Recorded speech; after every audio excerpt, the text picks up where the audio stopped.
If you're in a high-trust selling environment, understanding buy-cycle selling is critical. While there's plenty of high-trust selling outside the business-to-business channel, we will focus on the B2B sales channel here. Your sales career may have started back when you could show up and throw up a presentation and still win the sale. A decade ago, you might have been able to use something like an ROI and convince someone you will deliver the value and maybe win the sale. But now it's entirely different, and you have to make some changes in your sales approach to compete. In the past, it was enough to engage with a prospective customer once they knew that they were ready to make a purchase, had it in their budget, or otherwise were ready to take action. Then the salesperson's job was to determine the customer's requirements and draft a proposal that both met those customers' requirements and beat the competition. Traditionally, the salesperson maintained a good enough relationship with the customer so that when the customer was ready to buy something, they let their sales rep know. Today, your challenge is to participate in your customer's buy cycle, which itself is changing. You're now required to know more about the prospect than ever before, but there is more information out there and it's easy to get. In fact, with tools like Google Alerts, the information will come to you with little or no effort. Today's relationships need to start before the buying process begins.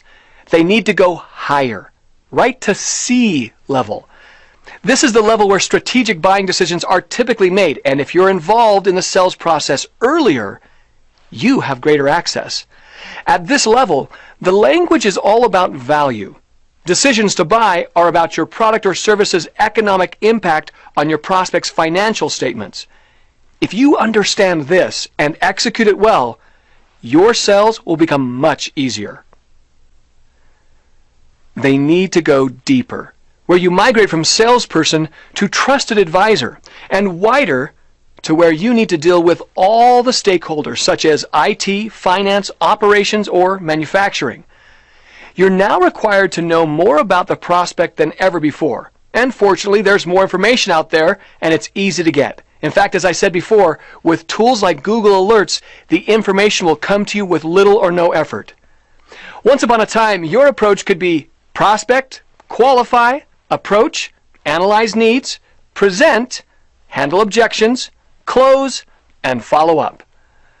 What these lists describe is your sales cycle. Your customers have no interest in your selling process at all. Their only interest is meeting their need or solving their problem. This transition to buy-cycle selling is not always that easy. However, the only way to survive this significant change in the buying cycle is to adapt. Focus on the new skills and behaviors required.